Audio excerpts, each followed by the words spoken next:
And we're back. September 22, 2018. Welcome to the powerful Komiksman podcast. Um, okay. So, teka, parang may echo na naman yata. Can somebody comment kung may echo? So, last week, we didn't have an episode dahil bumabagyo.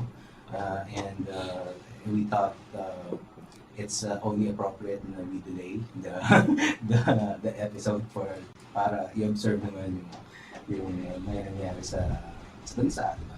So, but now, game na ang nagbabalik ang makapangyarihang Komiksman podcast. At teka, I need to collect myself muna. So, yun maganda sa podcast di ba? Tapos, okay, so please, if you're watching, please share this video, like the podcast, and if you want to join the conversation, please do so by commenting.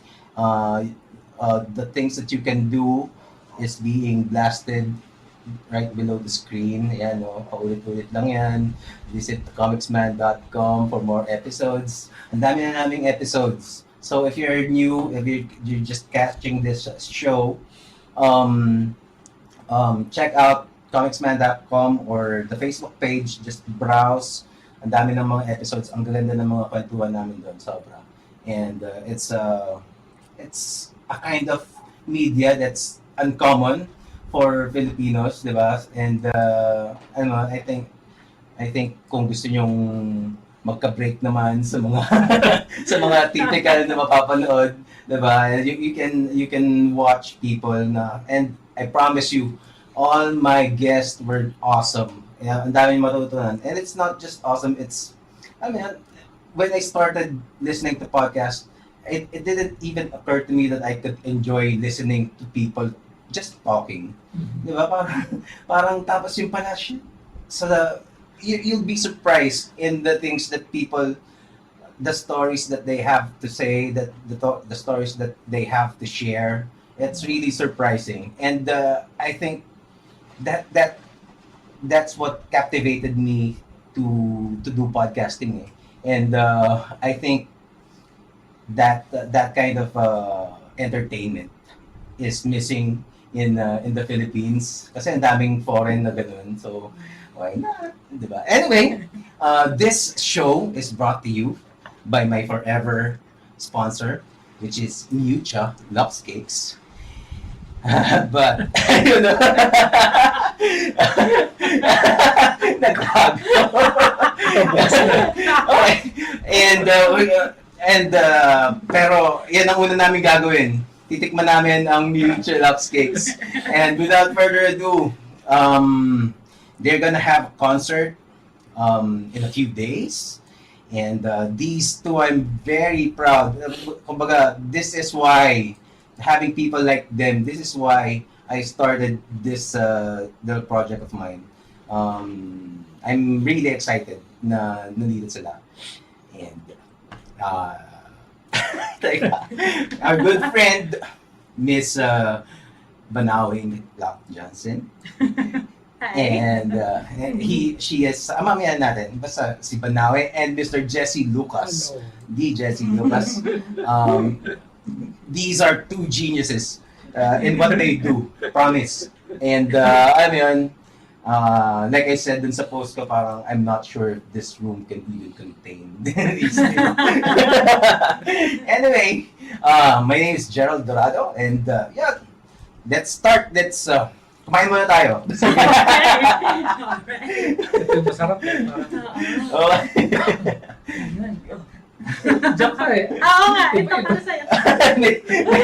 may ano na. May kagat na. Tinry na.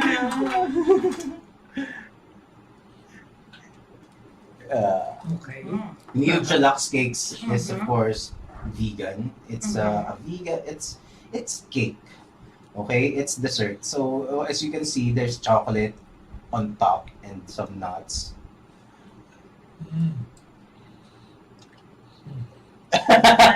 Ano tong flavor na to? Ferrero. Ferrero. tayo. No. Praline Crunch. Praline Yun ang Crunch. tawag. Pero it's Ferrero Rocher inspired. Yeah. So, Mamaya na interview. Kain mo na. kain muna tayo. Anyway, so, di ba? Tapos meron pang pakape. Ang pakape. Ako isa pa. Oh my. How was it? Very, very good. Jesse. Okay. Anyway, okay. Let me just introduce them again properly this time. Miss Banaue Miclat-Janssen. Parang naano ko sa Banaue Miclat-Janssen is a very good friend of ours for the longest time, especially my wife. And she is one of our most talented friends and one of the most talented people that you'll ever find.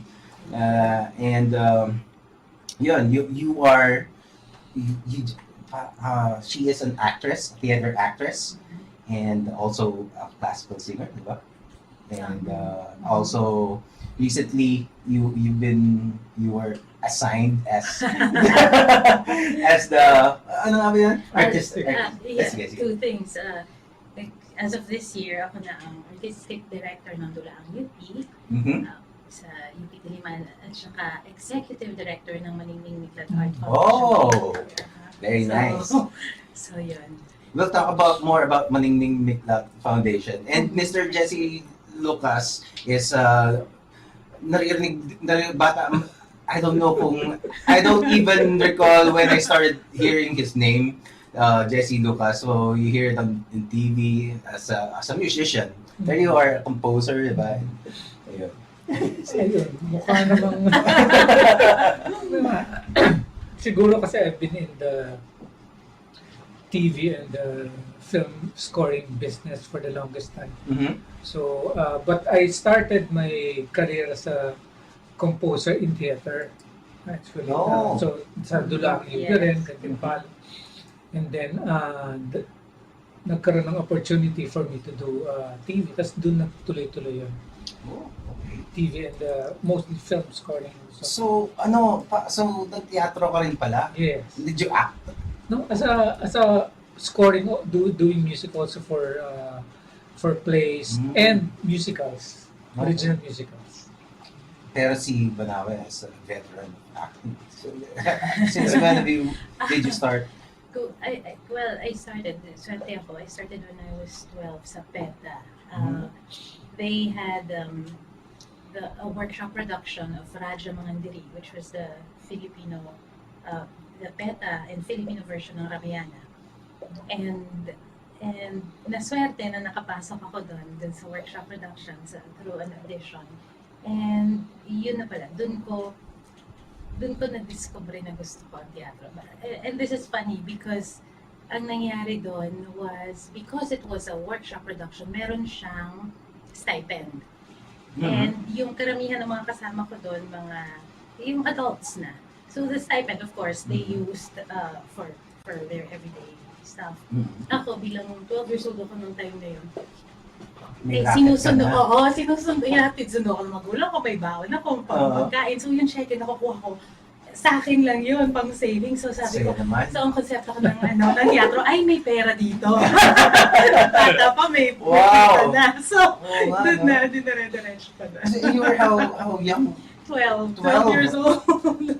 So paano ka nag-train? Pero ngayon, you teach professor ka rin, di ba? Yeah, so nagbabale ako noon since I was 6 years old. So, hanggang nung 12 years old ako.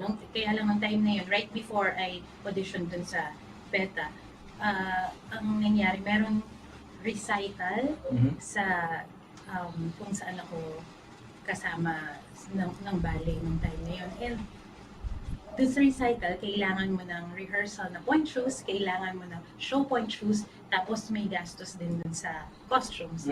And sabi ng parents ko, medyo hindi natin kaya. Oo. So, paano kaya magiging busy sa summer? And sa dyaryo, nabasa namin na may audition. At kinareer ko, ang pinang-audition ko nung time na yun sa Little Mermaid, yung song. At kinareer ko, parang 2 buwan kong araw-araw ni-rehearse. Talaga? Oo. Audition pa lang yan o game na? Audition pa lang audition yun. pa lang. Yeah, so, and then, nung, it was funny kasi nung time niya, nag-inquire din kami sa teen theater. Yun yung ine-enrollan. And then, nasabihan ako na nakapasa ako dun sa audition nung Ramayana at that time, wala pang title. And then, parang 2 days later, yung namang organizer ng teen theater workshop, nag-follow up kung itutuloy pa namin. Kasi wala pa kaming bayad dun sa teen theater workshop. Tapos sinabi ko, nakapasa po ako dun sa yung workshop production. Tapos narinig ko, kinonfirm pa nila dun sa ibang grupo. Talaga, 12 years old, nakapasa. Wow! So it's unusual? Well, Unusual ba yun? Well, marami namang mga productions na kailangan ng bata, diba? Pero that one kasi, the story of Ramayana, yung nag-start yung love interest si Sita, talagang in real life, dun sa nobela, 12 years old talaga siya. Pero I guess I don't know if they never considered actually casting that young person until may nag-audition. It was an opportunity to see, parang to try na, bakit hindi? I guess. So, I never asked. What role did you play? Yun, the young Sita. Young Sita yun mismo. Yes. So, Nice. Well, it also helped a lot siguro that you came from an artistic family, di ba? very supportive sila. Like Jesse, di ba? Jesse. Puro mga musikero yung mga Lucas. Pero your Renato Lucas is, di ba? Pareho lang kami ng surname. Di ba? Kaya Alam mo, malayong kamag-anak. Mali. Nice. Sorry. Malayong kamag-anak or something. Ako naman kasi yung first love ko talaga music na. So I was playing piano since bata pa ako. But at that time kasi during my time or our time, yung opportunities in music hindi naman ganoon ka dami as of now. So parang dati so I opted to take psychology. So natapos ako psychology, dati mag-medicine ako. Pero after I graduate, sabi ko punta ako ng College of Music sa UP. So nag-UP ako. So doon, hindi na ako bumalik sa aking original plan na mag-medicine. So, and then, yun. Then, para kasing kay Banaue, no? Ang first project ko is actually a workshop. It's a musical workshop. It's a musical entitled Katipunan. So, historical to. Sa Gantimpala Theater Foundation. sa theater talaga. So, theater ang nagbigay sa akin ng opportunity. As a person na hindi mo nag-acting, pero maarte. Diba? Pero di ba, for me, paano di ba, professor ka ng theater arts? Theater arts. So, no, paano mo tuturuan ng paano mo sisimulang turuan ng isang tao na umakting? Well, ano nga ba? Malaki ang naitulong ng MFA ko, Master of Fine Arts in Acting sa kung paano bang ituro ang pag-arte. At ang practice na binibigay ko sa mga estudyante ko is it's a place of truth, number one. So how do you find your truth? Ganun yung exploration. And then how do you find how do you find your truth? And then as well, paano gagamitin mo ang teatro, ang pag-explore sa teatro para mas maging mabuting tao. And therefore, pag mas mabuti kang tao, mas marami ka nagagawang mabuti para sa ibang tao. At maiikot yung cycle ng goodness. Okay, so, and in the process, kung may mga sugat ka, ang gagawin natin is, imbis na lagyan ng band-aid, yung sugat, tanggalin natin ang band-aid and let us heal the wound naturally. So, mahabang proseso. Wow. So, ganun. Naiintindihan naman kaya. Yun yung, di ba, yun yung parang, okay, ganito ang gagawin natin. And then, how do we apply it? So, and then, they will have seeds. Okay, so sa eksena, paano mo ipapakita yung ganito o ganyan? Kung para sa nobela na nababasa mo yung emosyon ng nagsusulat or nung taong na tinutukoy dun sa sinusulat. Pag sa teatro, hindi mo ma-explain yun sa audience. Uy, naiiyak ako ngayon. Uy, galit ako. You have to show it. So then, how do you show it? Ang isang classic example is yung pag-makeup. Makeup ka lang. Yun, pero, ibang makeup mo pag... Ibang pag-makeup pag... Wow. Things like that. So, how do you then deal with it? So, in effect, parang setting the mindset into what you're gonna do. Maybe. Or role, with Stanislavski, yung ginagamit niyang terminology is psychological gesture. So, what is your gesture to show yung kung ano yung nasa sa loob nung character. So yun nga, kung galit or kung iba yung pag-nervyos, iba yung di ba? Iba yung saya ng ano yung level ng saya na pwede mo ipakita nang hindi mo sinasayang, uy, ang saya ko, di ba? Yung mga ganun tipo. So yun. Actually, before na-meet ko si Banaue, hindi naman talaga ako theater-going person. Actually, paminsan-minsan lang, actually, I can't say that I am. pero, nung nag-start akong manood, especially sa Dula ang UP, doon ko nakita yung, in effect, kasi ang mababalitaan mo lang ngayon, yung mga katulad ng mga Les Miserables, mga ganun, mga huge productions talaga, mga Lion King, di ba? Pero, in effect, yung sa Dula ang UP, parang pwedeng, I don't know, baka magalit ka. parang indie ang dating, di ba? Kasi medyo maliit lang yung stage, di ba? Tapos mga estudyante, di ba? So may pagka-indie yung dating. Pero yung mga artista na nandoon, mga matitindi talaga di ba?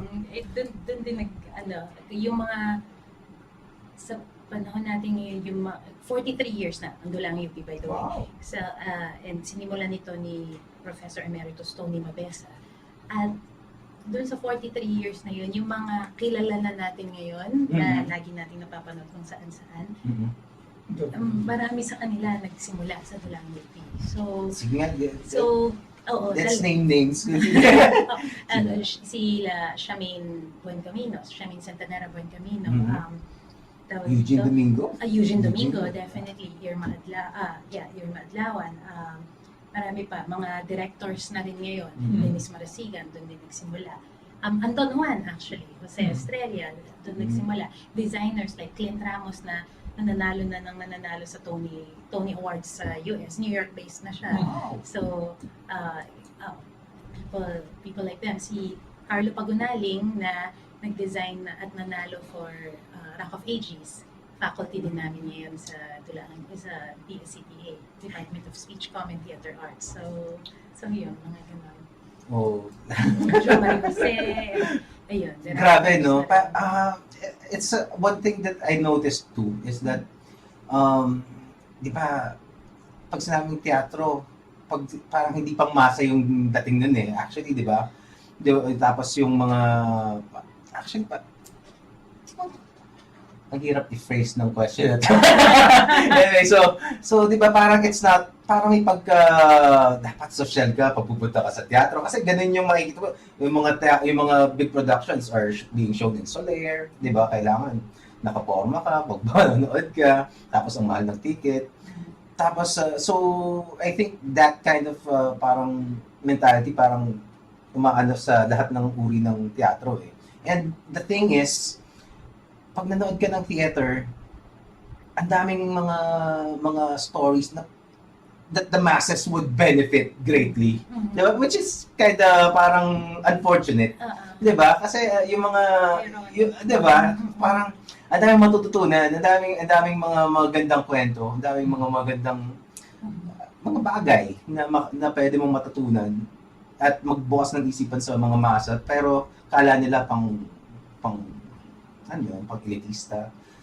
So, Mula nang tinanong mo yan kanina, no, ang pumapasok talaga sa utak ko, nung panahon nila Shakespeare, 500, almost 600 years ago, no, ang theater talagang pangmasa.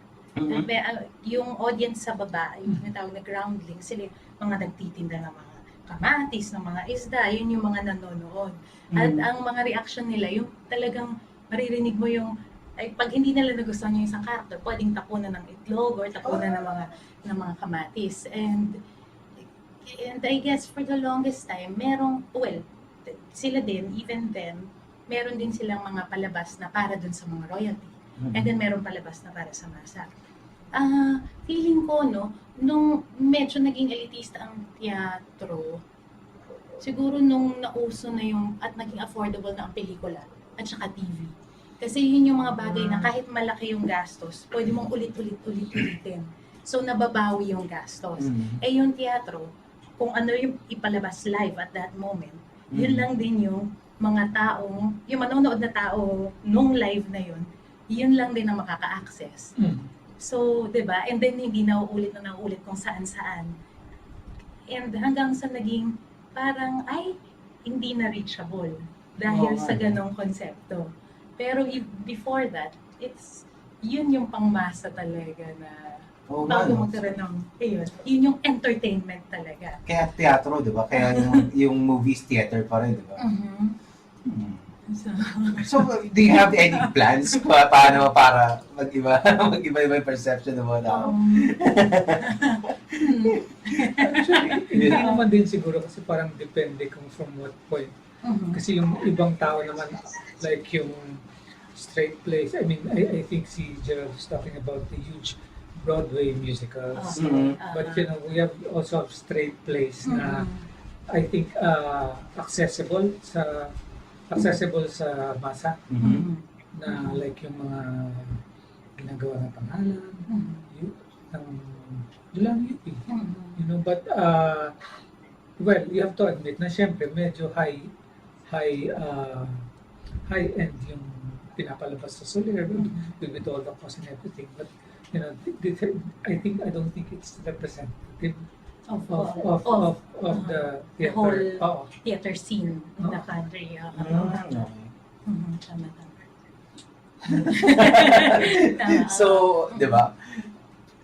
Ano bang mata? Anyway, di ba, ano naman tayo? Di ba, so, magkakaroon kayo ng, yung kanina yung Maningning Miclat. So, can you kasi yun yung, actually magko-concert sila. Can you pull up, the poster for the Maningning Ginugunita Kita. The title of the concert is gonna be Ginugunita Kita, and it's a concert featuring songs with lyrics by Maningning Miclat, which is Banaue's sister, and the music of Mr. Jesse Lucas here. Ayan, so tingnan mo lang yung poster, may post ako lang. Okay, makikita natin. See discussion yan. Okay, so actually this is the third time namin ipapalabas, no? So originally this was staged in last 2015. So nagsimula kami sa Aldaba Hall sa UP, tapos nagpunta ng CCP Theater, tapos ngayon sa FEU Auditorium naman. So to start, who is Maningning? Di ba? Like I said. Okay. Una-una, Maningning is my sister, no? Pangalawa, she is a trilingual poet in Filipino, English, and Chinese. And then she's also a painter na nanalo na sa Art Association of the Philippines, AAP, noong bata pa siya, estudyante pa.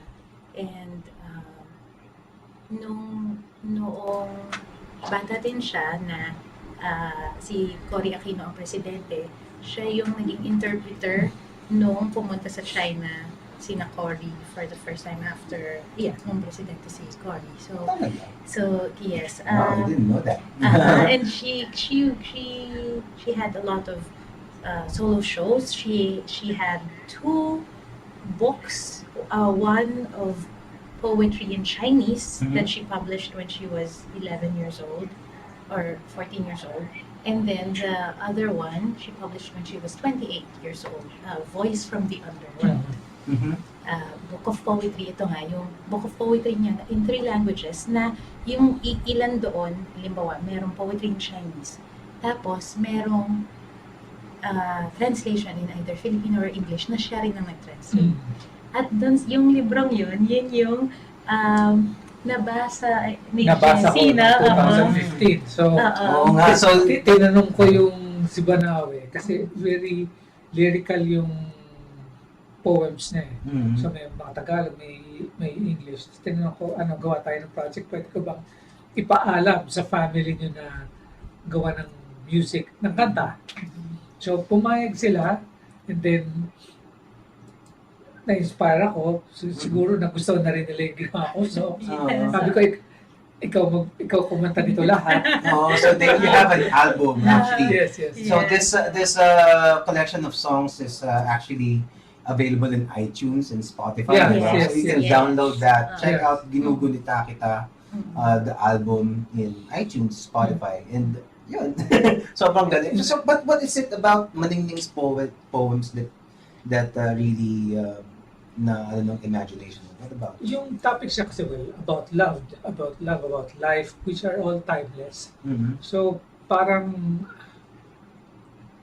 kinausap ako. So, at kinukwento ko nga sa kanila, madali kong nagawa yung music eh. Kasi merong mga lyrics kasi na it would take time bago ko magawa. And, I think I finished it in about everything in about a month's time. There are about 9. Ang bilis nun. Ang bilis nun. Less than 9, including arrangement. Wow. And you recorded it after After the first show. The first show. Yung first show yung may 9. Tapos may dinagdag kang 2 dun sa tatlo. Dun sa pangalawa. Dun sa September 2015. No, but I mean, yung release natin. Okay. Yung release. Yung release na. So mayroon ng 9 songs. so sa iTunes 9 songs in doon. Pero magkakaroon na ng deluxe version Yung na performance kasi parang performance art na sa interplay between music, dance, and poetries, spoken words na parang tinula mo yung So, we decided na i-save na lang yung experience na yun during the live performance rather than have it recorded. So, meron dalawang numbers na. meron pang sumasayaw din sa di ba? Yes. Diba? So this is actually parang concert / performance art talaga. More performance art. It started as parang gusto na ang naisip ni Jesse noon, di ba, parang cabaret of sorts na concert. Tapos nung somehow nag-evolve yung na idea. siya, yung idea. At saka yung nga sabi niya, parang kinausap siya ng mga tula. Dumating yung mga tugtog. Nung nagsama na yung tugtog at tula para maging kanta, parang ang naging evolution is, hindi siya pang concert. Iba, maraming pwedeng ilagay dahil yung dikta ng mga salita, maraming imahe. So, kailangan i-match sort of, di ba, natin yung imahe na Iba-ibang forms. may May iba-ibang dance. forms, may dance. So, yung parang narinig niya ng pagkanta, hindi yung concert at nakatayo lang. So, in fact, nakaupo siya para siya nagkakwento. Nilalahad niya yung story. And then, meron ding visual art element na interactive visual art na habang nagsasayaw, nagkakaroon ng interaction sa visuals. Okay, so nung nababasa mo, parang yung mga poems pa lang, parang naririnig mo na yung melody. Oo. Diba? May ganun kasi sa experience ko. Meron namang kailangan ko ulit-ulitin, tulog kasi hindi. Tapos, alam mo yun, I don't think a lot of people would experience that eh. Parang it takes a person like you, parang yung talent mo and your expertise that you've honed throughout the years, di ba? So, di ba, parang ang hirap, parang to a normal person, parang ang hirap imagine yun. Kaya pag pinanood pa, bigla sa wow. Well, I've seen the first showing, di ba? And it's I can attest na it's something different, di ba? Na hindi siya basta may ibang may ibang dating yung show and parang you just feel good afterwards. So please watch the show because I'm gonna be watching it. Yes. Pwedeng plug ako. Oh naman, of course. September 26 26. sa 6 p.m. 6 p.m. sa FEU Auditorium. Please, lahat ng pupunta, punta kayo maaga. Punta kayo maaga, 4:30 or 5. Simulan na. Kasi FEU Auditorium is a 1,000-seater auditorium na historical ito dahil noong 1950s ba, long before nagkaroon ng Cultural Center of the Philippines, ito yung pinaka-CCP. Yes, and dito yung pag may mga dumating na opera, international operas or kung ano man, dito dinadala, dito nagpo-perform. Wow. At 2.5 taon na sarado to para mag-renovate. Pero pagkatapos ng renovation, na-keep nila yung magandang acoustics. Kahit hindi naka-microphone, 1,000-seater, hindi naka-microphone, narinig ka ng audience. Yung ganong level na napakaganda. Ang sarap-sarap pag-performance. And it's also parang narinig ko din sa sinabi nung last time kasi nagkaroon ng exhibit din, di ba? Yes. So parang it is acknowledged as a UNESCO heritage site. I think so. Di ba? Kasi parang it's a Baroque, one of the remaining Baroque style buildings. Art Deco pala. Art Deco. Yes. So yun, sa atin namin. Ay, hindi ko pala nabanggit. So, yung Maningning Art. yung Maningning Art Awards, yes. Yeah, that one. So, ang ate ko, yun nga. So, she was a painter and poet. Ako ng was kanina, no? Kasi she passed away in year 2000 when she was 28. She spent 14 years in China, 14 years in the Philippines.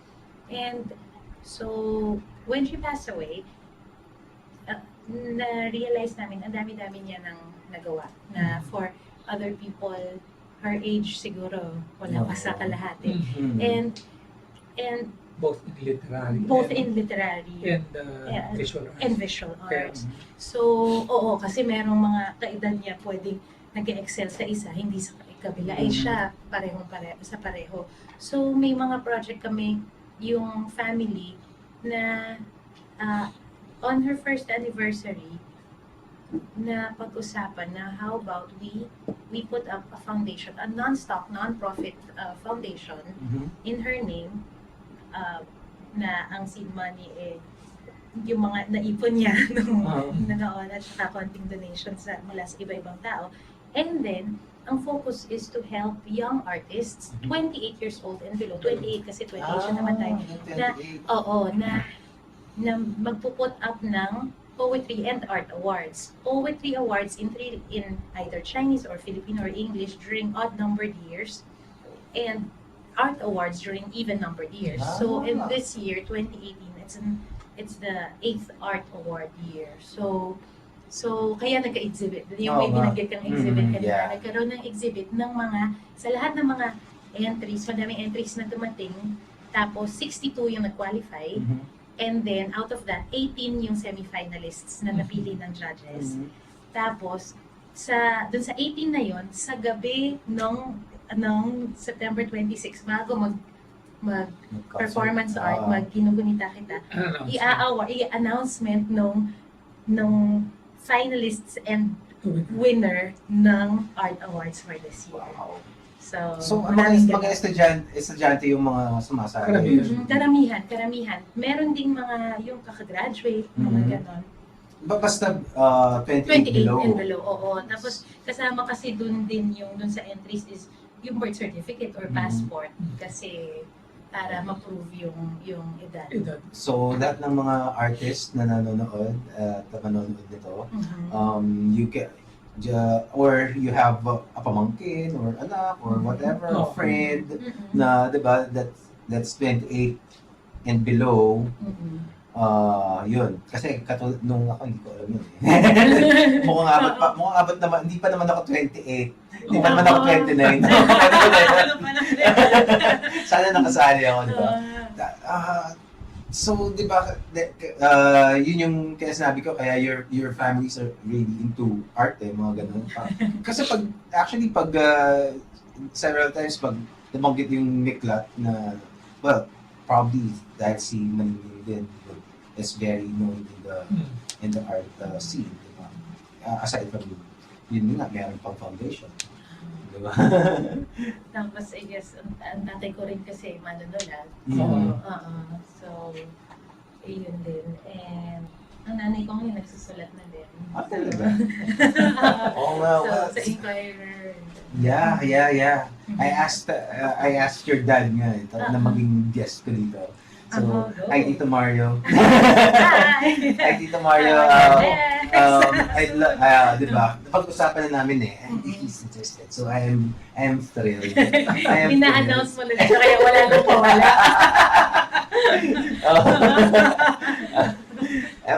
Pero grabe, yung mga, I can just imagine yung, siguro baka mga 5 minutes lang kami or so na nag-usap eh, pero yung mga kwento niya na doon pa lang, diba? Ibang klase eh.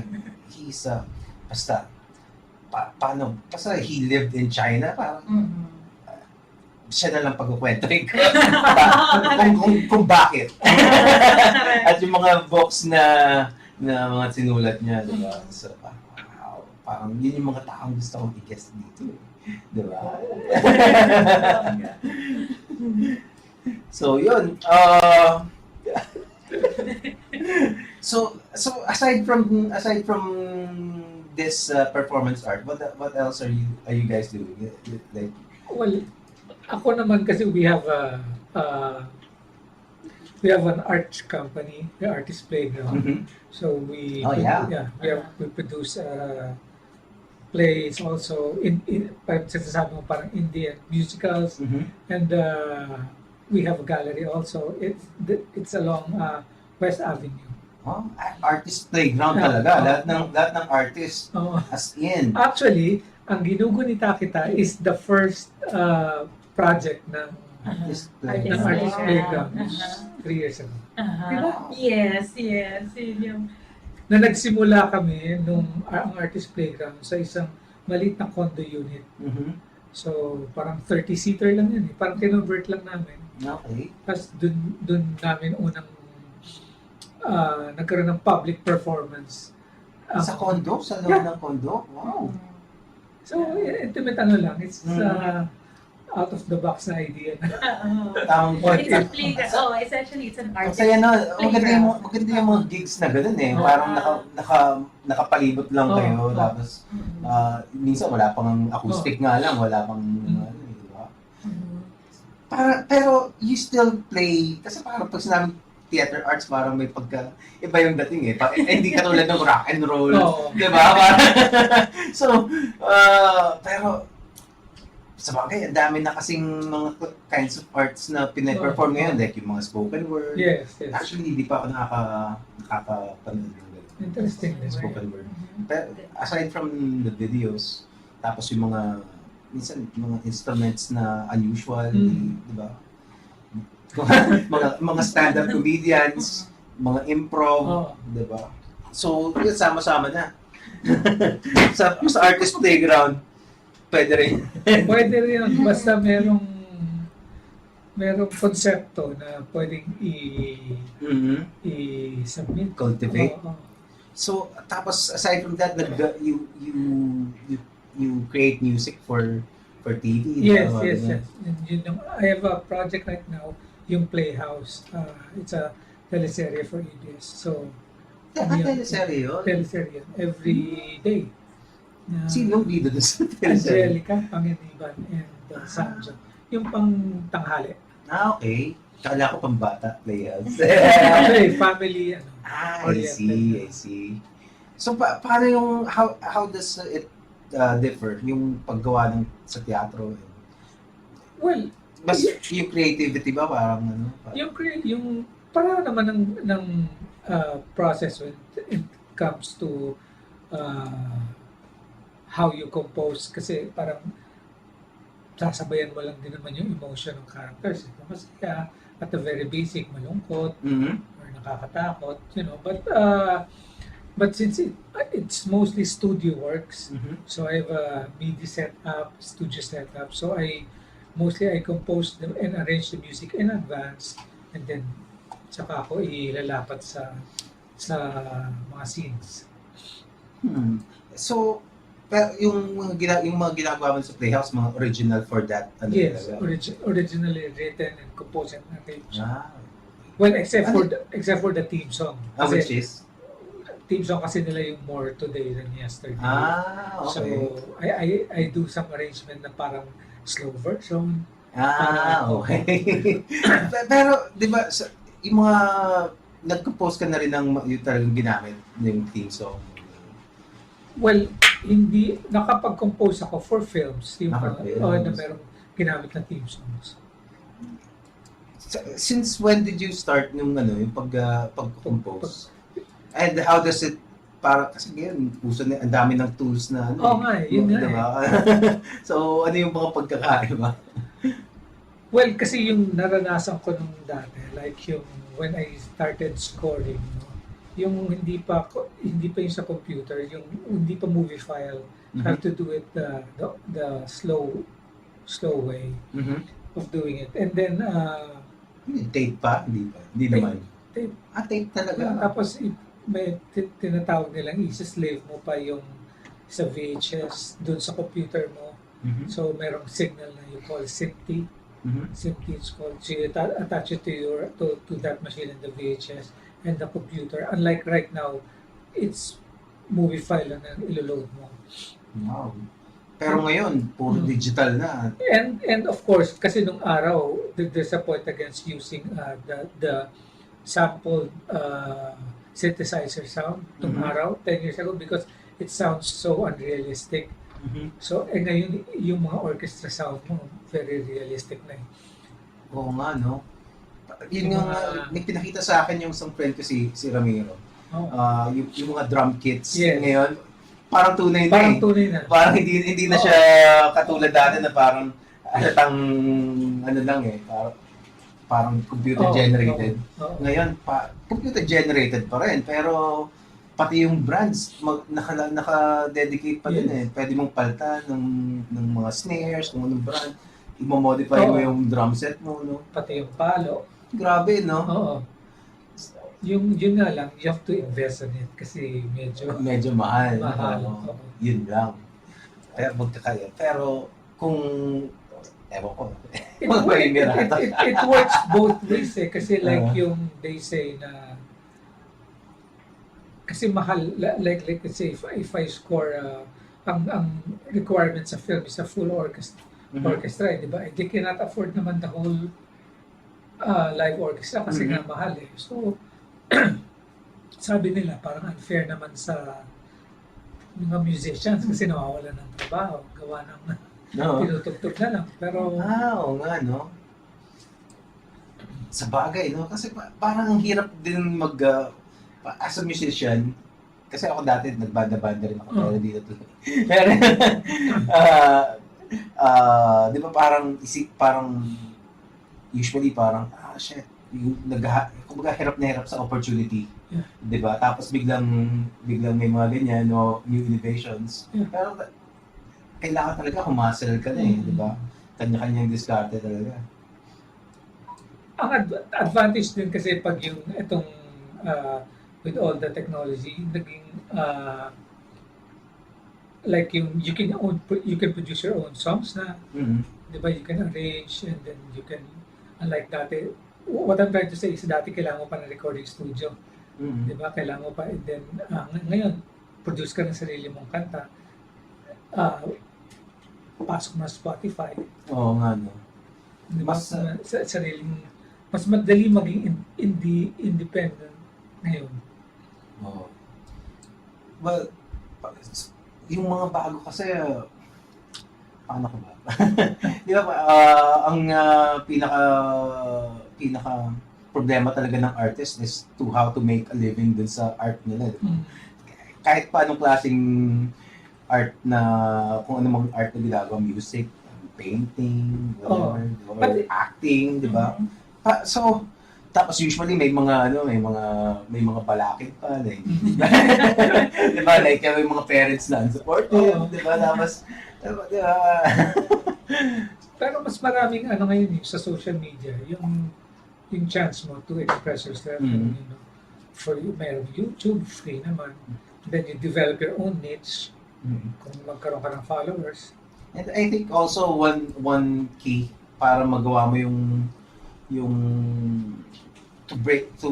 maka-break in ka dun sa industry is to be around people na kung ano yung gagawin, kung ano yung ginagawa. Like, let's say, kung gusto mo maging actor, sama ka dun sa mga tropa ng mga artista, di ba? Kasi kung painter ka, punta ka sa mga events sa mga galleries, umattend ka ng mga exhibits. Kasi kung hindi mo gagawin yun, tapos kailangan makakahanap ka ng mentor doon, di ba? Kung nagko-comics ka, punta ka dun sa mga, at least dun sa mga Facebook pages lang di ba? Ng mga comic book community. You get into the community, magpakilala ka, and hopefully, maging mabait ka.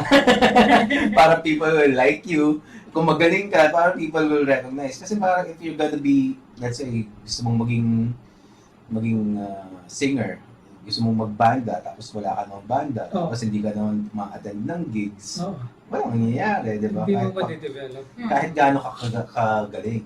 Di ba? So, I suppose ganun din yung yung art kasi collaborative. So, kailangan mo talagang And you need people to pick up ideas from di ba? Yes. Ganun din ba sa acting? Oo, definitely. How does the community help somebody who's just starting out in acting? Well, through example, through being a good model, when I say good model, in terms of discipline, in terms of practice, in terms of iba-ibang bagay. So, and then, networking din talaga. Kailangan, you have to do the work na, di ba, yung pupunta ka sa kung saan-saan at makikipag-chikahan. Yun na mahirap sa mga artists. Minsan yung mahiyain actually. So, parang, that's the irony. Kailangan mo makipag-usap, pero nahihiya ka makipag-usap. So, I guess, sa simula, punta ka lang ng punta, go lang ng go, hanggang sa, and then, yung kung nahihiya ka pang makipag-usap na ikaw yung mag-initiate, basta makinig lang, and then pagtanungin, sagutin mo din para it starts a conversation. Sa mga estudyante ko, ang lagi ko din sinasabi, magbasa kayo. Ayun, yun yung mga parang kailangan magbasa. Magbasa ng ano? Mga libro, mga dyaryo, hindi lang yung basta sa mga sa theater, sa arts. Hindi lang yung basta sa mga social media, pero magbasa kayo ng mga plays, ng mga actual books. Because anything that you get from there, mga knowledge, those are things that you could use for yourself, at the very least to start a conversation. And then, afterwards, as part of research towards a character. And then, afterwards, as part of growth towards more social awareness. Hanggang na tuloy-tuloy na growth. Basa talaga. Ayun. Nakikinig naman ng mga Madami naman. Sana. How many, curious lang ako, ilan ng mga nag-aaral sa UP? Sa UP ba? Sa UP ka nagtuturo? Ilan ng nag-aaral ng theater arts right now? Theater arts. Right now, ang freshman namin, mga 30, a little over 30. 25 ang certificate, tapos yung BA Theater Arts, 30? Yes. Parang hindi lang, no? Oh, pero imagine, 30 every year. Tapos mga 4 years yun usually, pero maraming hindi natatapos ang time dahil ay rarakit muna, ay kulang sa finances, ay kung ano-ano iba-iba, and then babalik. So the number could be close to That's a good thing about dun sa UP. Merong dulaang UP. Tapos it's a full production eh. Kahit pa limited yung budget niya, it's a full production. Tapos makikita mo, kumpleto yung may mga effects pa nga eh. Di ba? At saka lahat yun. At saka ang maganda sa training ng Dulaang UP din is dahil sa lack of financial resources, gumagawa ng paraan para ma-produce ang bagay na kailangan say ng director or something. So, nahahasa yung creativity ng mga bata. Kasi, okay, kung ito yung binigay, ito yung pangangailangan, pero ito lang yung budget, at ito yung makuha nyo dahil sa budget na yun, paano natin magagawa ng paraan na yung gusto ng director, yun pa rin yung ma-achieve natin. Parang binibido, no? Yun ang magaling, di ba? Kasi parang, if you watch Dulaang UP, tapos you watch a poorly produced film, na parang, yun yung kaya naman eh. Ang importante kasi is to deliver the story properly. Yes. And kasi kahit nga mukhang fake yung effects, basta yung kwento nandun, okay na eh, pwede mo nang palampasin eh, di ba?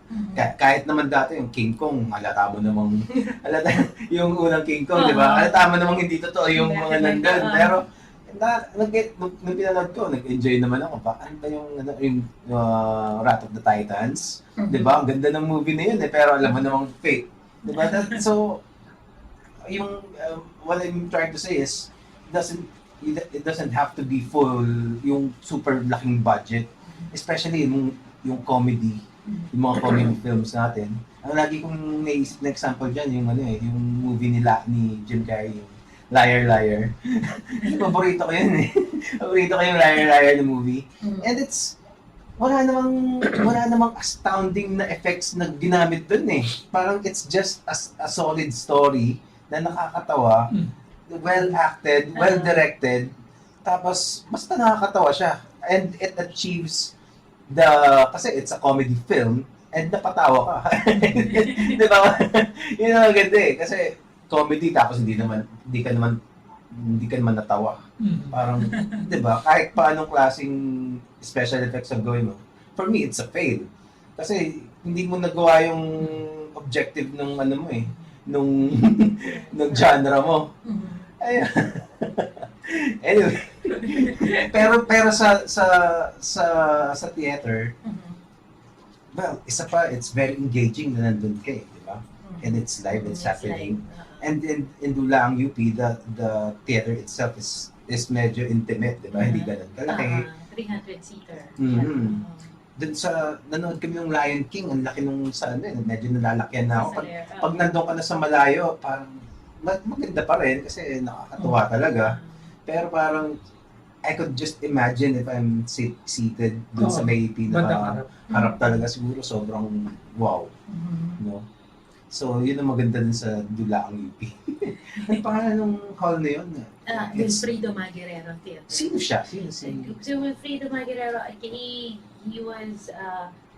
was part faculty sa UP, and then he started the mobile theater, and then this was before na Dulaang UP.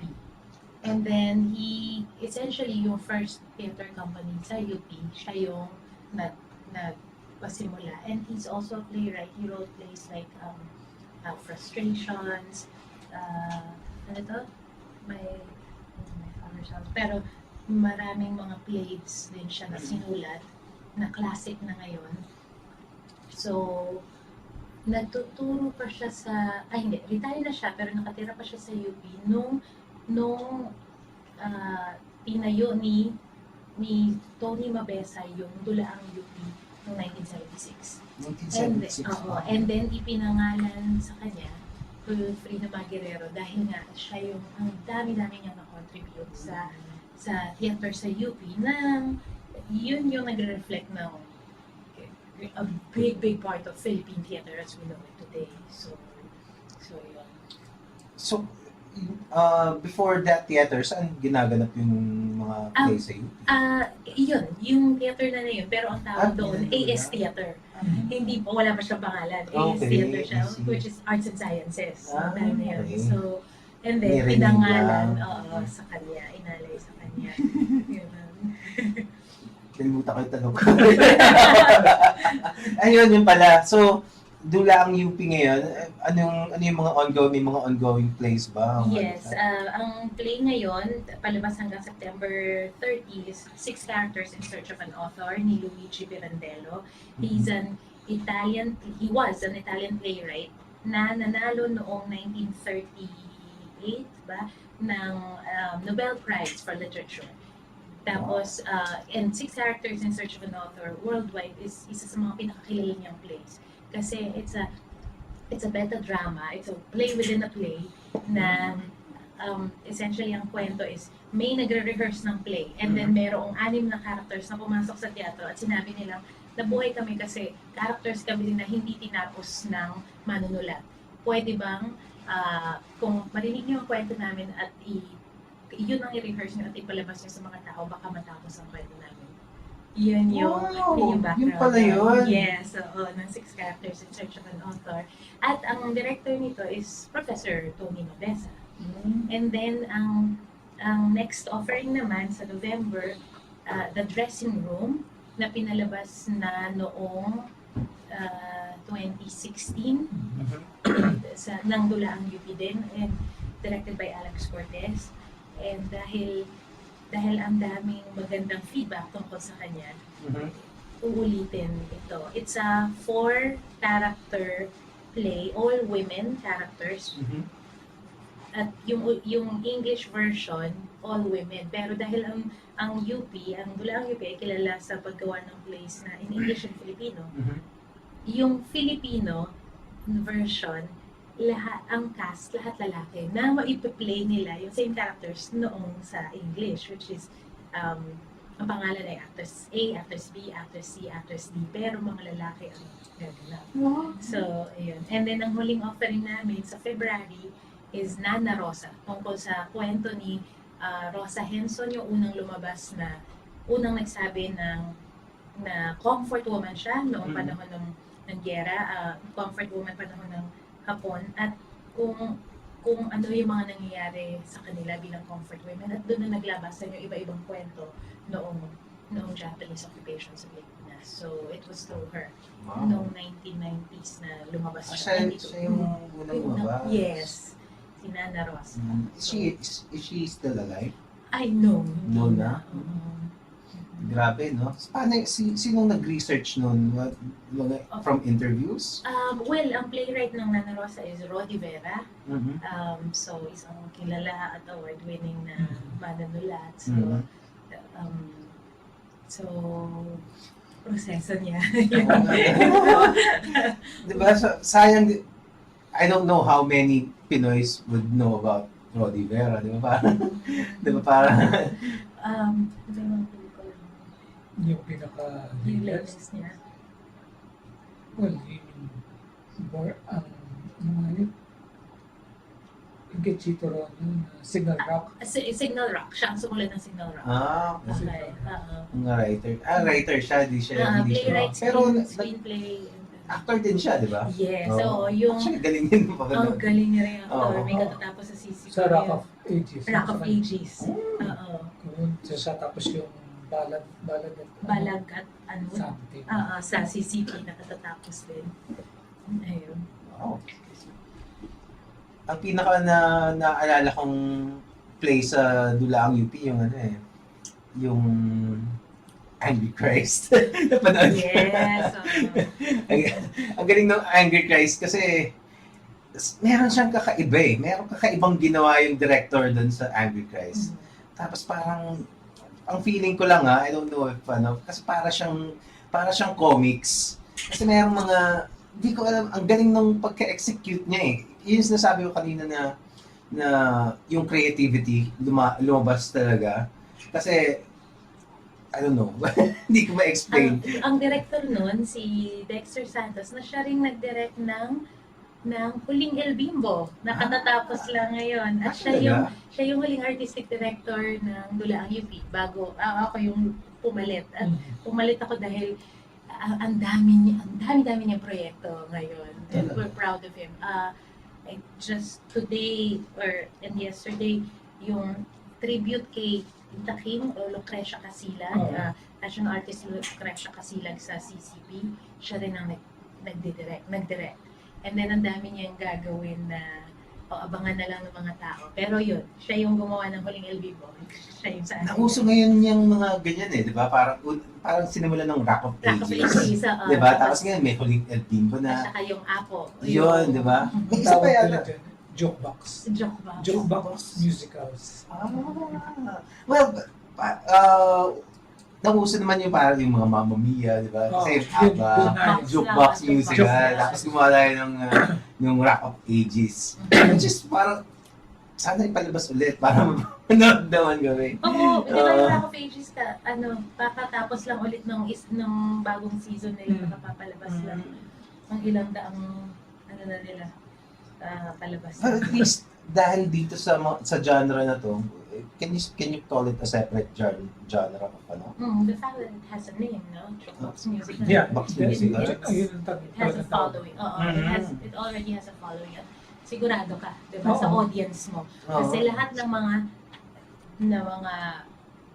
songs na familiar. na familiar sa mga tao. Yung mga taong familiar kilala yung mga kantang yun, pupunta sila dun sa play. And it develops a theatrical audience for people who are otherwise just at home watching TV or watching movies, mga ganun. So Oo nga, tsaka familiar ka pag narinig mo bigla yung kanta ni na Ages. Diba? Parang captivated ka na agad diba? Formula kasi dun is parang konti na lang yung exert na effort in production to please the audience because you have material that's very popular. Grabe. Rock of Ages. Tapos yung Eraserheads, di ba? You can't go wrong with the Eraserheads. Yeah, exactly. Di ba? At saka ang dami mong, it opens up theater into new markets. Di ba? Like yung mga bagong, mga bata, especially. Di ba? Hindi lang, ano bang demographic ng theater usually? Depende.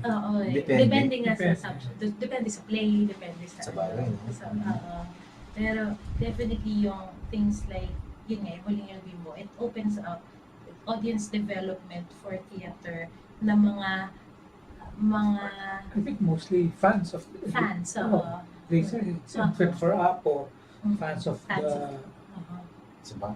Apo, medyo mas matanda ng It's true.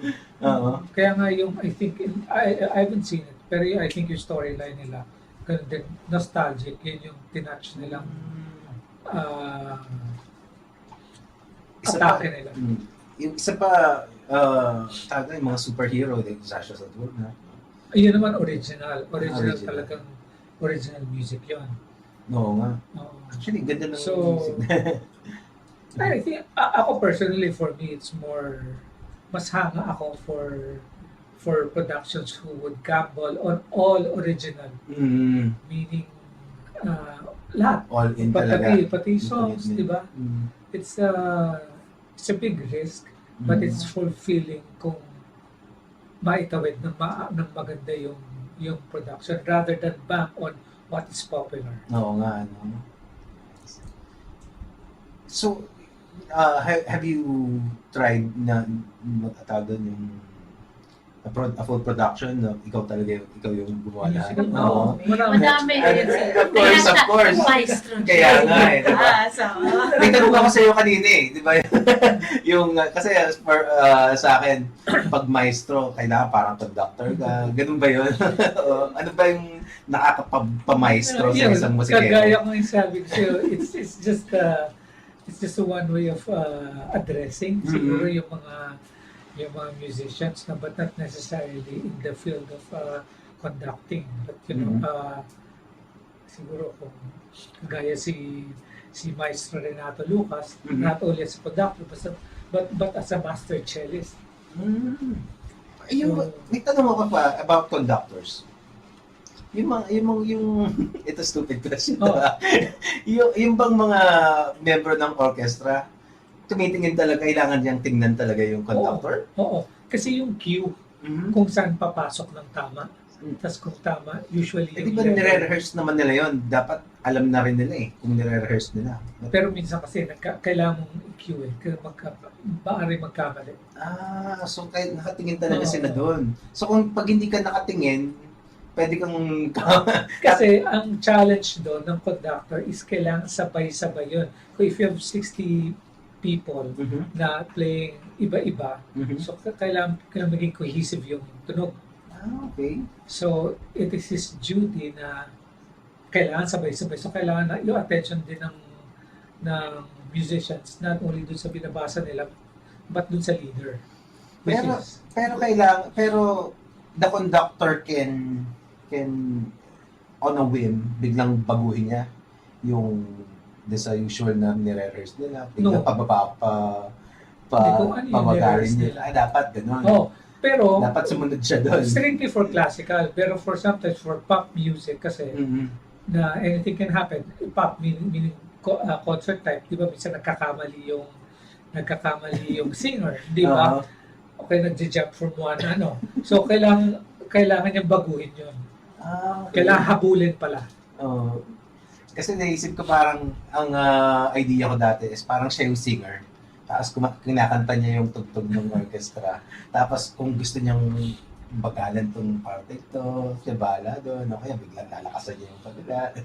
Usually for classical music kasi naka-indicate na yun eh.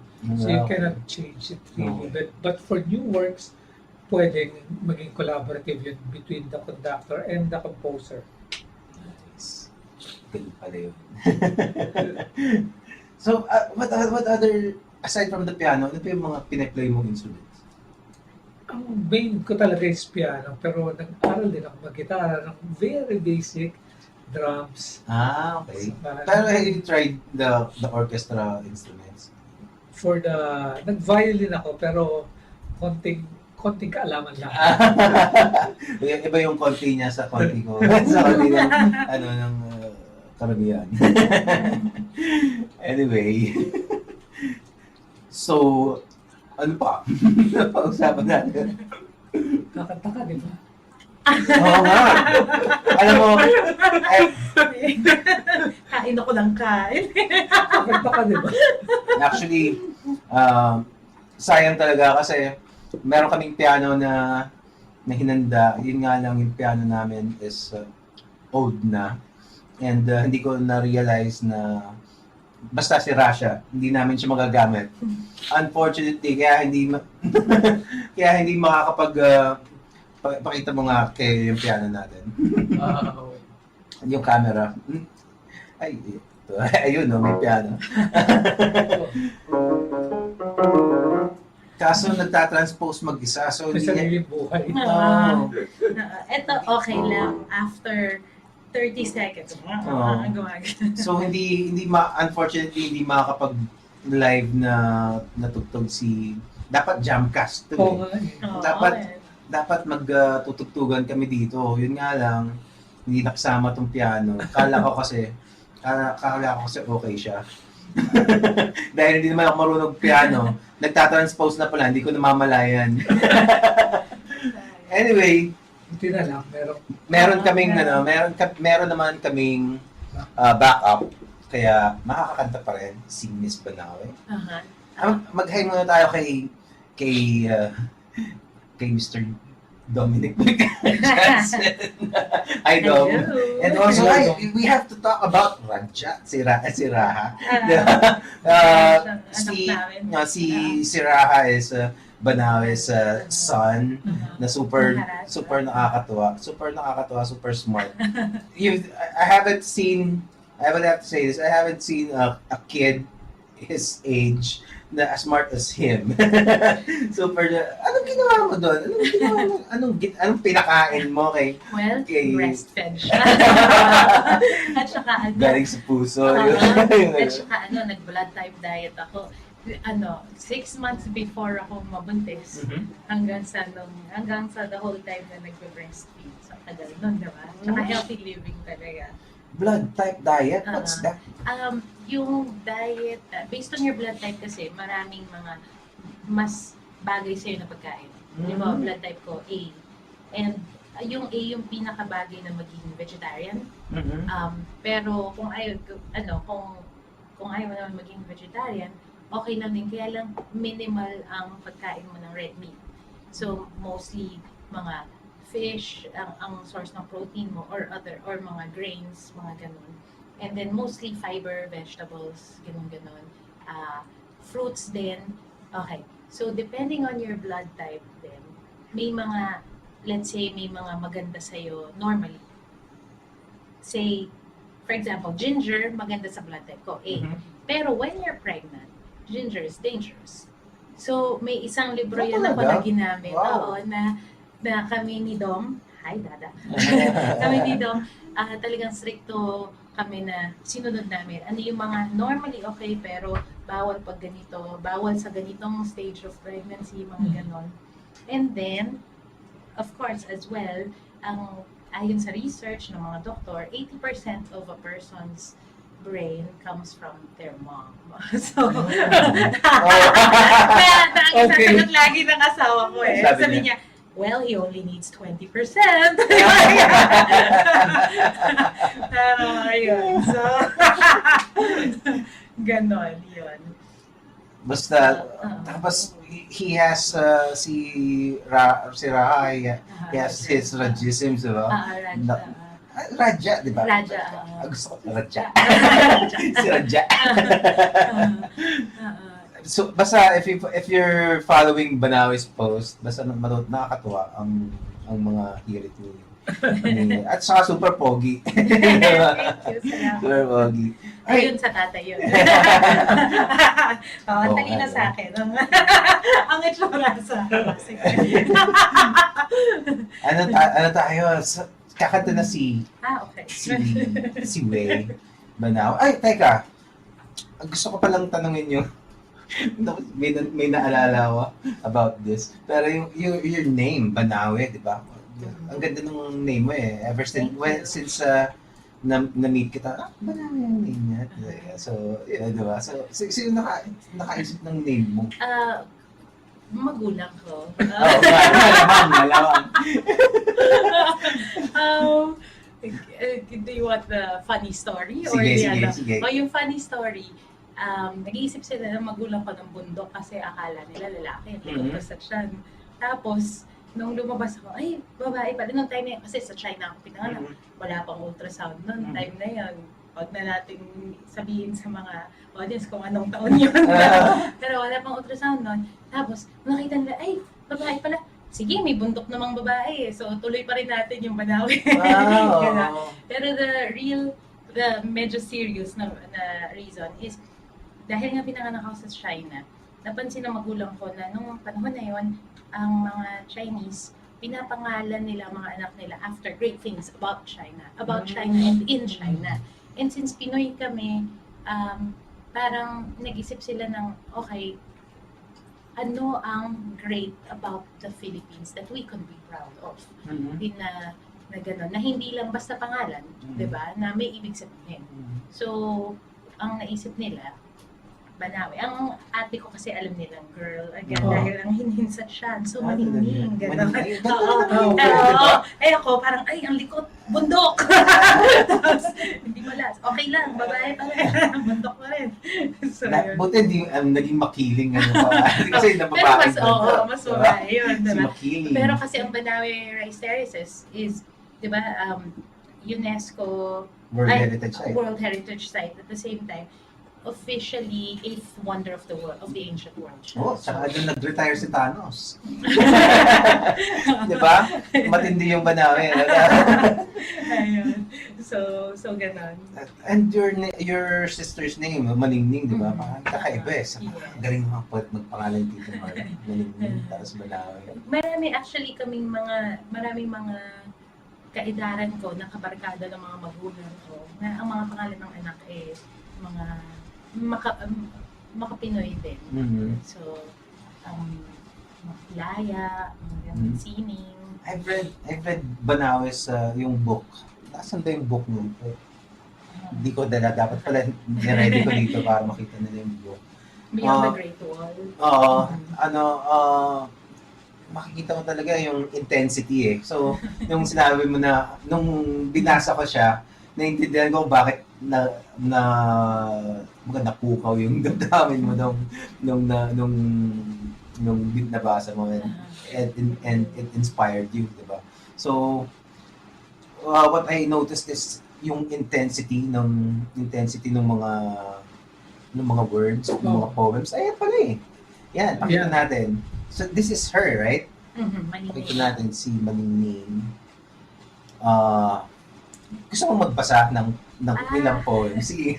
Ikaw, kasi kakanta ako eh. Mas maganda mo Sige, magbasa naman tayo ng ilang poems ni Maningning.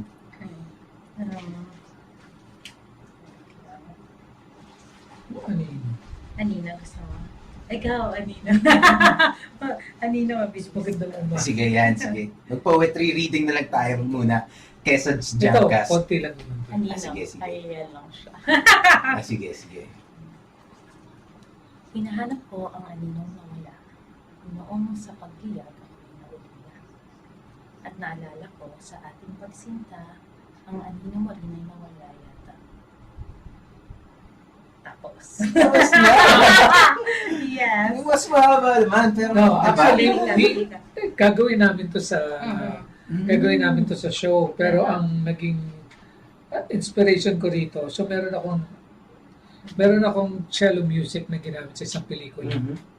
Sabi ko bagay dito. Mhm. So, ang ginawa namin, so it's a solo cello piece for about 3 minutes. Tapos, may dance to, di ba? Tama? Hindi. Wala. Yan. So, it's just pure solo cello music and this verse na sasabihin niya somewhere in the middle. Correct. Okay. So parang yung mga snippets galing din dyan. Oh. Kasi di ba biglang may magsasalita. Tama, I remember that.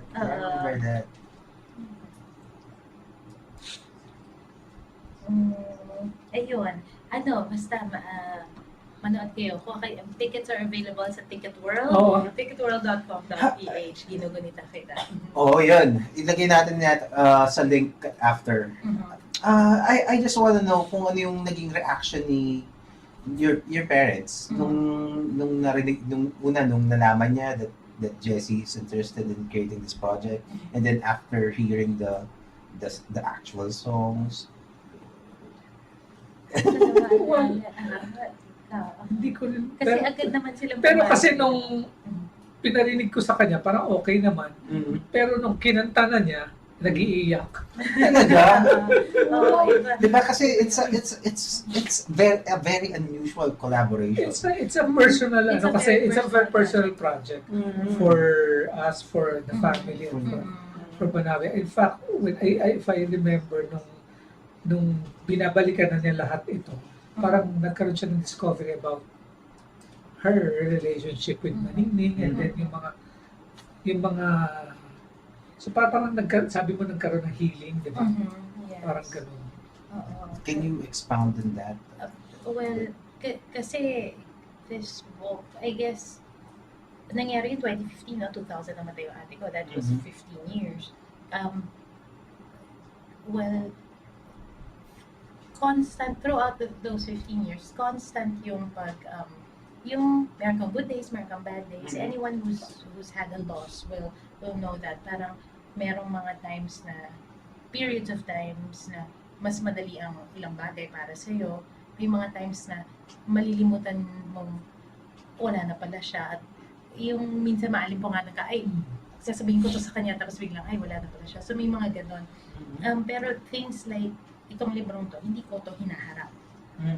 Ayun. So, So hindi mo siya binabasa? hindi ko siya binabasa. Kasi parang may nagsabi before na parang, I know, after mamatay na ate ko, pinpublish to, yung unang edition, pinpublish April 2000 for her birthday. Tapos September 2000 siya namatay. So napublish to before she passed away. And then, nung namatay na siya, may nagsabi na parang kasi namatay ang sister ko, suicide. And then, pero there was no suicide note or anything. And then, yun nga, sabi na parang itong buong to, it's a pamamaalam kind of thing. So, lalo kong iniwasan yung buong. Yung gano'n. Nung sinabi ni Jesse na, gusto niyang gawa ng music, syempre, kailangan kong harapin, kailangan kong basahin, kailangan kong aralin. And it was facing a fear na all this time unfounded pala kasi it's makakatulong pala siya rather than makakasakit yung proseso. What did you discover? Well, she's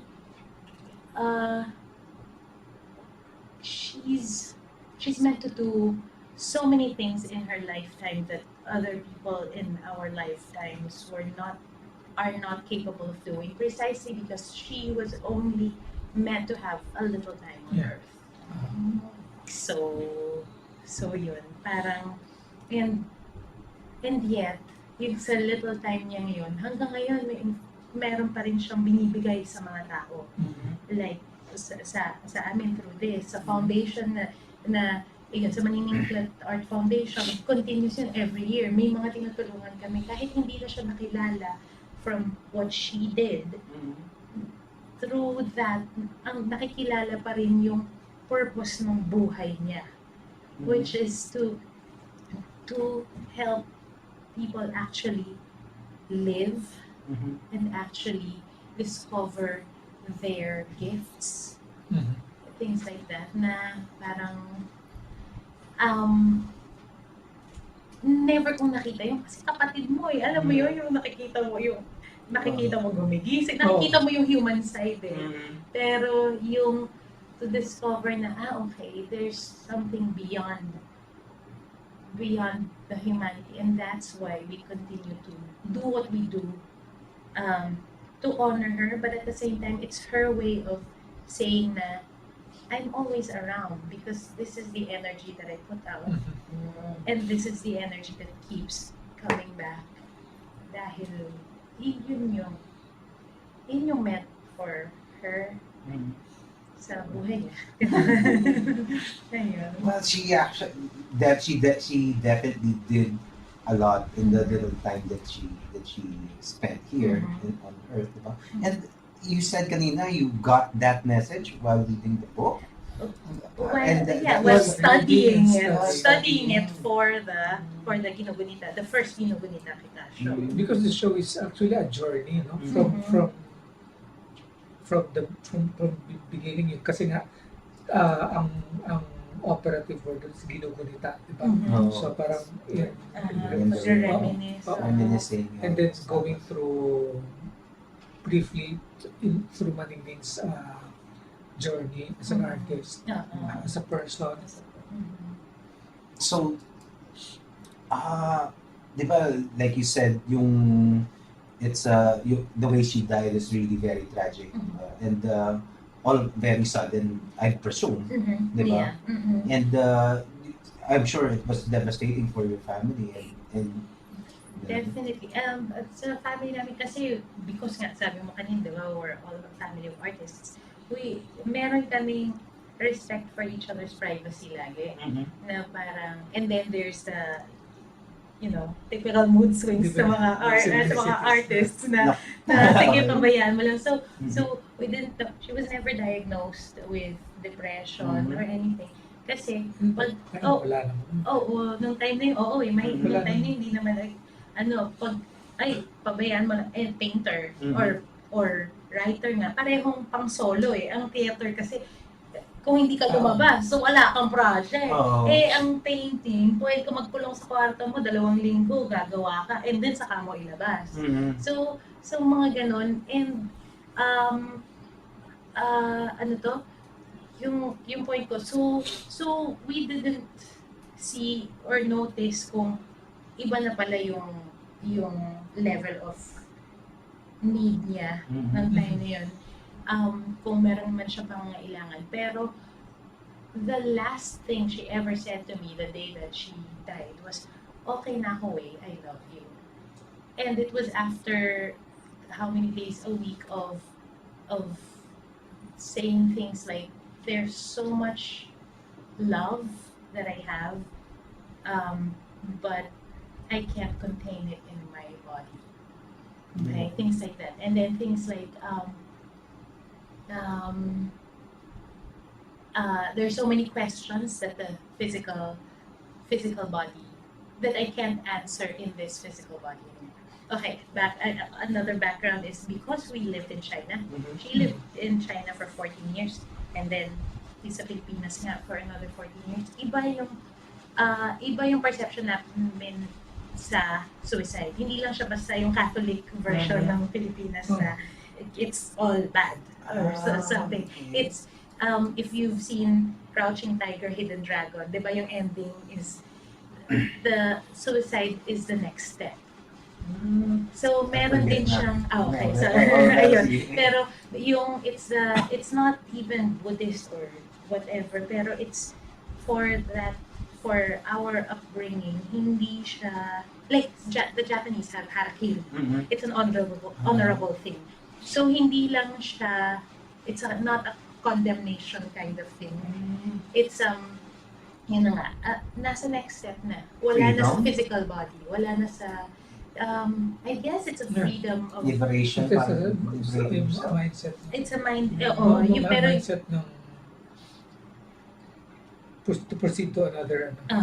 So, iyon. So, hindi siya, kaya, syempre sa amin, mabigat. Pero, nung mamatay siya, ang daming lumapit sa amin na nakaka-feel na ano. And, lagi ang pagpaparamdam niya or something is, she is okay. Iyon. So, yun talaga eh. So, it's just up to us and our acceptance na yung mga naiwan, gano'n naman, di ba? So, yun yung hanggang ang bigat. Pero, sa kanya, parang there was logic to it that we will never understand. Of course, di ba? Yeah. Oh, well, at least we have a glimpse of that with this book, di ba? Yeah. And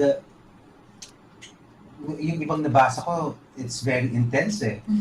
At saka parang in love siya.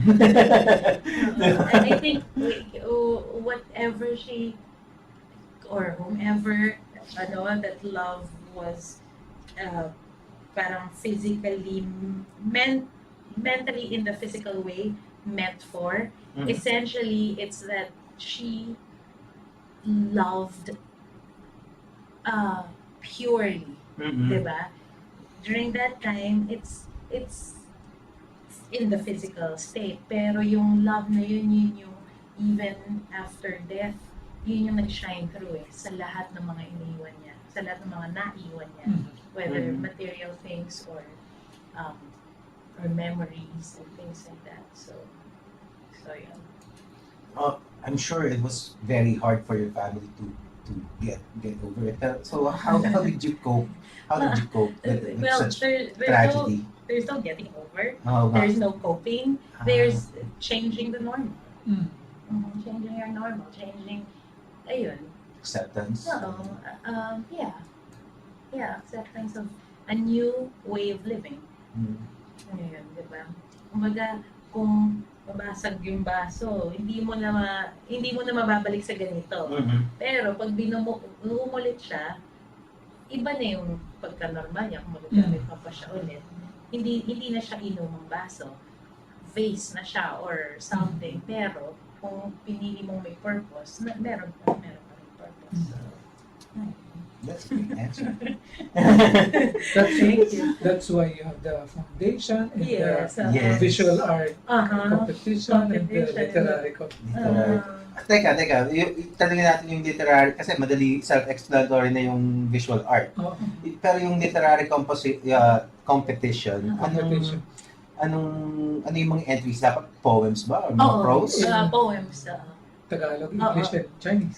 Tagalog, English, and Chinese. And usually, ang mga nananalo dun sa Chinese, karamihan, nakakahanap kami ng sponsorship para ilipad sila dito. Kasi mostly from China or from Taiwan or from Hong Kong. So, Mga- open siya sa China? All over the world.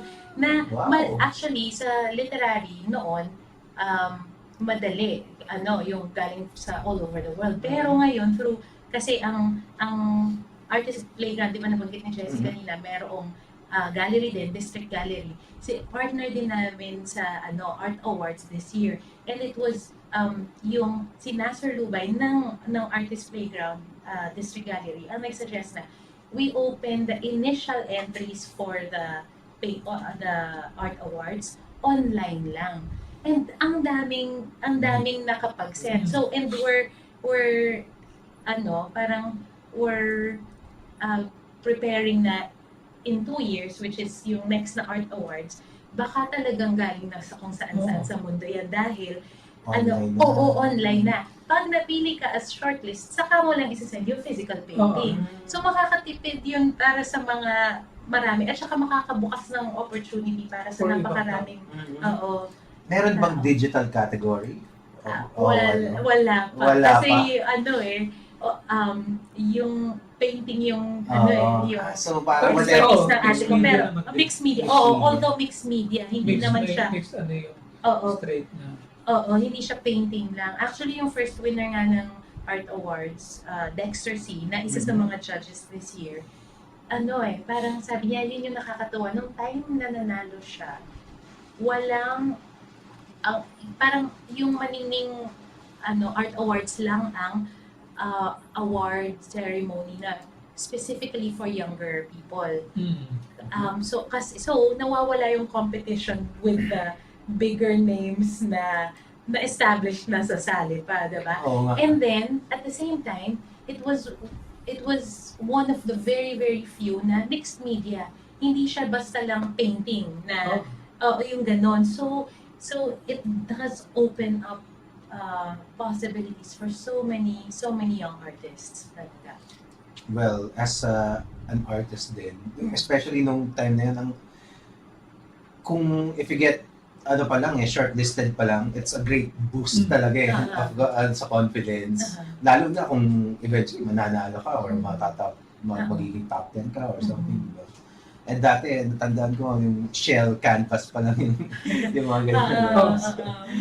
So, at saka yung thrill na gagawa ka pa lang, and naman na, you come up with an idea, ganyan. Tapos, finally, you meet the deadline. Usually, deadline, tsaka pa lang. Talagang sagad-sagad, di ba? Nakakamiss lang. Ay, naalala ko, basa pa yata yung painting yung sinend ko. Tapos kailangan daw naka-frame. Walang frame yung sa akin. Buti lang merong nagpe-frame ng konti din sa tabi. Yung nga lang, wala. Hindi nagbunga. Pero may podcast ka. Sa ibang artist pa rin ako. Hindi nga lang ako naging studio artist ng mga painting. Ang gaganda ng mga illustrations. Diba? Anyway, one last question about Maningning. Ano yung last question? Ayun, what do you think would be her reaction after seeing this? What the things that you have done in her name, for her as a tribute? Especially this every time naman parang we feel her presence and the way her presence is, it's parang in support of what we're doing. Meaning, halimbawa, let's say may parating na bagyo, pero sa araw na yon tahimik ang lahat. Okay ang magiging hindi uulan dahil it's meant to be it's meant to have less hassle. Mga things like that. For example, nung time ng Ondoy, ang nangyari actually yung ano ba yung Ondoy nun? It was Poetry Awards. Nangyari yun, ang ginanap yung Poetry Awards the day before nangyari yung Ondoy. So, hindi siya natapat natin sa araw niya. Things like that. Or, halimbawa, kung something like magkaroon ng technical problems sa kung ano man pagpapalabasan, right before pumasok ang audience, magiging okay na lahat. Yung mga, so, or nahihirapan kami, paano ba natin maitatawid ito financially? And then biglang merong ma-approve na solicitation. Things like that. So parang, ayun, maraming, na parang, for me, like, that's her blessing. Na tama yung ginagawa niya. And she's helping you pa rin. Yeah. There's an invisible hand. Yes, exactly. So yun, I guess, yun yung reaction niya sa, I would like to believe na yun yung, that's how we see na natutuwa siya sa ginagawa niya. Okay. Alright. So, kakanta na tayo. Kanta na muna, intermission ka. Teka, ayusin natin itong camera ni Wei. I-studio mode mo nga muna. Teka. Tapos, medyo i-ihin natin. Medyo, ay, paano ba? Pinakailaman ko pa kasi eh. Teka lang, ha? Hindi to tututuin ng live ni Jesse ngayon, pero definitely tugtog niya ito. So, It's the Pwede ko siguro ng hawakan. ibang arrangement to. ibang Kaso, Ito hindi yung- magandang sige, kwento mo Jesse yung ano tong arrangement na ito. Oo nga. Yung ipapalabas kasi namin ay piano and cello arrangement, pero ito gumawa kami ng parang contemporary version ng Ginugunita. Okay. Na iba yung Contemporary. contemporary. Okay. Sounds contemporary. May video pala to, di ba? May Yes, video yun yung sa version. ano. Ito yung version. Okay. Game. Kaya. Sige. Sige. Ako yung kaya na ngayon kanina. Teka, ito siguro. Ikaw maganda, ikaw mag-cue na ano mo. Oo nga, dapat pala ikaw mag-voice over sa ad namin. Sige, Wait. basta unlimited Sherlock's cake. Usually. O game. Teka. Ready ka na, Wei. Sige, go. Tubig siya. May tubig pa ba dyan? Teka. Kasi inom daw si Banaue. Sige, tapos na natin yung naiingit ako ni Jesse. Sarap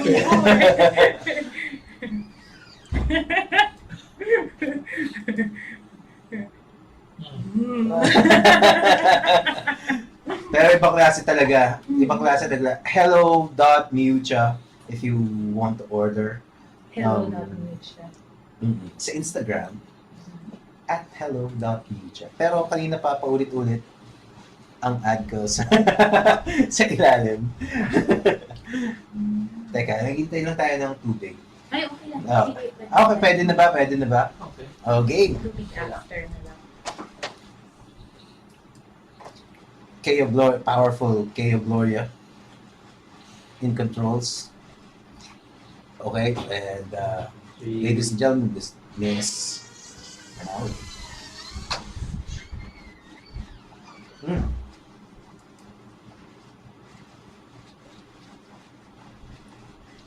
Teka, wala.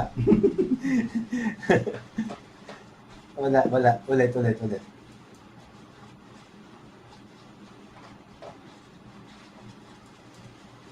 Ako. Wait lang ha, technical problem. First time namin magpe-play kasi ng MP3. Mamute. Oo. Ano? Mute Lux Fix. Pareho. Flavor, di ba? Ha? Ha? Oo, pero tayo pipili. Nalito ako. Teka. Oops. Teka, ako muna. Okay. Studio Mute. Mute. At vegan siya, no? So, walang milk, walang dairy. Balik na lang natin dito. Ulit. O game, May. One. Teka. Oh, alam ko na kung bakit. Ulit. Nakamute. Wait lang, sorry. Wala kayo. Ako, nakamute dun sa ano, nakita mo? Sige, sige.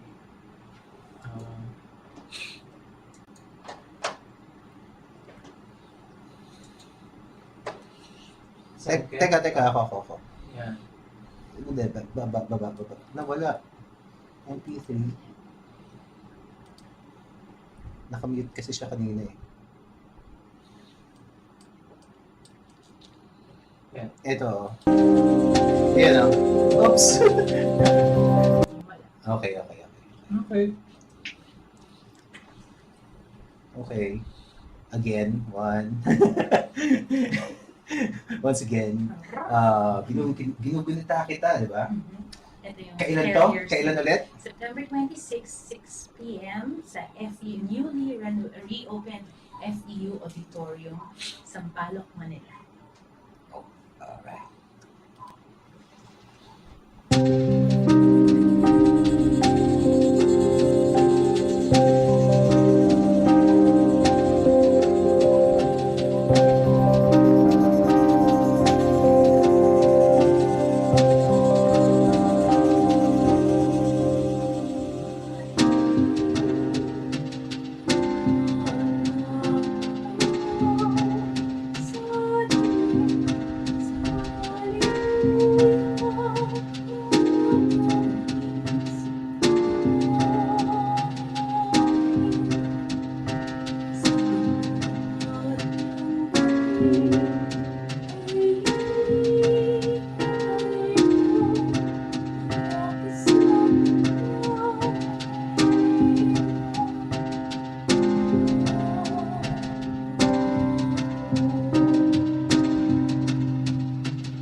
Maraming salamat po.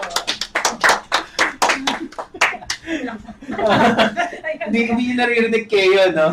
Pero naririnig lang nila yung your perfect singing. Parang acapella. And pero mesmerized din kayo. Salamat. Grabe, sobra.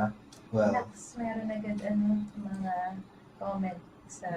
yeah, that's some serious voice. Yun, yun. Damn right, Mark. Thank you. Thank Mark. you.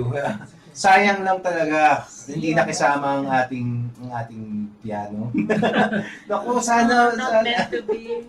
Oh, Para sayang. daw kasi, I think sabi ni Maningning, para manood ang Oo. mga tao. Oo nga. Oo. Ng live. Ng live sa September 26. Oo nga. Yun yun ba naman, yun yung message. Saka, iba naman din yung flavor ng arrangement na to. Oo, Dun iba sa- yung flavor Oo, na ganda. ito. Ang ganda. Oo. Eh, yun na. Ay, si Lucas. Yes. Oo nga Ito, eh. actually, ngayon ko lang uli narinig. Itong After, version. oh, yung first natin, di ba? Ito yung first, Years. very first. Oo. Narinig ko lang. Correct. Grabe. Very first. Pero I can attest that dun sa pag pinanood mo siya live dun sa lalo na I could just imagine in this newly renovated Oh theater. my God. Diba? Yes. Doon pa lang sa Dulaang UP. Hindi sa Dulaang UP. Sa Aldaba Hall. Aldaba, doon sa Oo. kabila yun eh, diba? Oo. Sa music, ano yata. building. Sa UP Theater. No, doon. So, doon pa lang. So, I can just imagine doon sa pinupuntahan ng mga opera singers. At Diba? saka wala talaga, naririnig pati yung paghinga, di ba? Nung nag-rehearse kami doon, si Reuter Kamanyag, ang director namin dito, sabi niya, pati paghinga namin naririnig nandun siya sa dulo. Wow! Oh my God, ang sarap. Pero may microphone ka doon. Hindi ka magma-microphone. Hindi, well, yata, condenser mics. Yung sa floor lang, yeah. yung pang-tulong lang, pang-balance yun, Pero yung lapel, wala. Oh, Talagang, yun, talagang natural amplification. grabe. So there, Yes. tickets are limited and you have ilang days? 4 days, 4 days. to get Yes. yours Oo. in ticket. Ticketworld.com.ph. Yung maganda sa Ticketworld na online, pwede kahit ngayon, habang pinapanood nyo tong podcast, Ay, habang makakabili na nakikinig kayo. oo, makakabili kayo. Oo, Yes. di ba? Kahit gabi na, kahit anong oras na. Yes. Last gist na, oh. Oo. Otherwise, yung sa Ticket World, pwede siya sa national bookstores, sa mga Robinsons department stores, at kung saan-saan pa, nasa ticketworld.com.ph na website din kung saan-saan siya pwedeng bilhin kung gusto nyo physically bilhin yung ticket. Otherwise kasi kung online, convenient sa bahay, pero ipiprint lang ang ticket. Mhm. So ganon. Pero either way, magkita-kita po tayo sa Wednesday, Sa September Wednesday. 26, 6 p.m. sa FU Auditorium. Siguraduhin niyo kung maaga kayong darating dahil talagang magsisimula siya ng 6 p.m. Yes. Para makita niyo pa ang mga Yes, para makita niyo 18 pa. short finalists. Yes, 18 Oo. 18 shortlist. At pala, yung paintings ngayon na 18th year ng Maningning Foundation at yung 18 paintings ng mga shortlist, lahat available for sale. For sale also. Dahil, at talagang pangtulong din sa mga artists. Dahil sa kanila mapupunta yung bayad, hindi sa amin. So, yung ganon, yung talagang sa simula pa lang. Then naka-exhibit din yung works ng past winners. Oo, naka-exhibit din yung works ng yeah. past winners at saka at for available din for Oo. sale. May mga bumili ng mga dating winners. Ngayon, Oo. ang swerte nila kasi ang mahal-mahal na ng mga yun Oo, ngayon. talaga. Oo, so Sabagay, no? so please, punta kayo ng maaga, tingnan niyo ang paintings at panoorin niyo ang show at kung meron kayong kaibigan o pamilyang kolektor, supportahan po natin ang mga young artists. It's an evening of art, Pinoy art, at Mhm. that. On September 26. Mhm. Yun! Ayun. Yun. Alright. Maraming So, Maraming salamat. Like I said, I'm very honored that you guys, indulged me in this, and this is a dream come true. And when I started doing this yung even just iniisip ko pa lang kung paano ko gagawin at just conceptualizing it. Kayo na, ikaw, tapos may kasama ka pa, di ba? May kasama ka pa ngayon, Jesse Lucas. Yun yung mga, I'm gonna have Banaue, I'm gonna have this. And, also, tomorrow, I'm gonna have a guest. That guy is also on the top of the list na gusto ko, the dream guest ko, which is Mr. Alvin Aguilar of URCC. So, grabe yun, grabe. He is the first Filipino to ever earn a black belt in Brazilian Jiu-Jitsu, and he is the president and founder of URCC, among other things. Legitimate lethal dude. Anyway, so he's gonna be here tomorrow. But for now, grabe, super thank you, and and thank you for I'm gonna cut that clip of you singing, and I'm gonna i-upload ko siya na separate para super it needs to kailangan kong gawin yun. Dapat lang dahil super lupit. Anyway, so that ikaw kayo may gusto ka ba sabihin? So anything you want to say last, Jesse? Kita tayo, the 26th. Yun na yun. Okay, that's it. Thank you. Good night, Pilipinas. Good night, world. Powerful Comicsman podcast. Thank you.